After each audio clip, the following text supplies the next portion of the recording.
He stood in the driveway like a hired guard, arms crossed, jaw set. "You weren't invited. Go home," her father said. Behind him, through the dining room window, I saw them. My wife, her sister, her mother, and her ex-husband, laughing, plates piled, glasses raised like I was a memory they'd erased. I held his stare a second longer than I should have.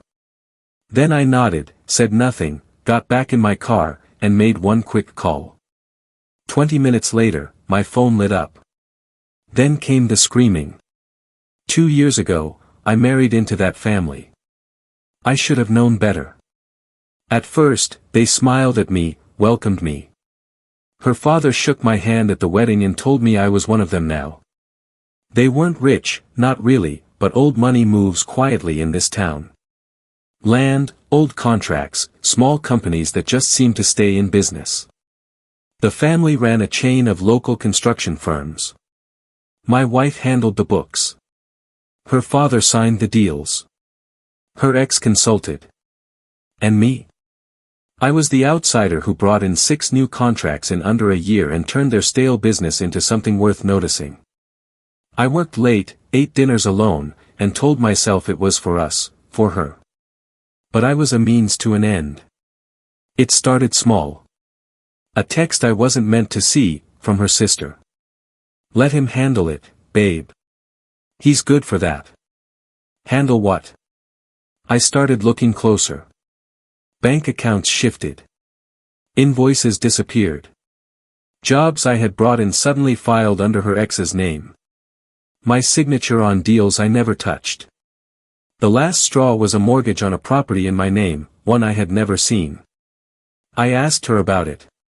Calm, cold. She laughed and said I had signed it, that I must have forgotten. That's when the switch flipped. I didn't yell, didn't accuse. I started watching quietly. I traced every deal, every wire transfer, every forged signature. I made copies, screened calls, and downloaded emails from the shared office server. 3 months of this, and I found enough evidence to bury them in audits, lawsuits, and maybe even jail time. And the best part? Every deal they had stolen had been funneled through her ex's shell company. On paper, I looked like the victim of their fraud, which wasn't a lie. Thanksgiving was my litmus test. I asked her 3 times whether I should bring the wine or the pie.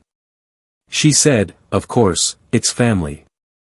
But when I showed up, her father met me in the driveway like he had been waiting. Behind him, I saw her, my wife, laughing with him, the ex, the man I had made rich, the man I had unknowingly made my partner on 6 deals. And I realized I wasn't even the punchline. I was the fool they had built the joke on. I called a friend. He's not a lawyer, not exactly, but he handles situations, corporate ones. Within 20 minutes, cease and desist orders hit every board member, investor, and client tied to their company. Accounts were frozen, audits triggered, investigators dispatched. And that wasn't even the screaming part. The screaming came when the IRS showed up at the Thanksgiving table.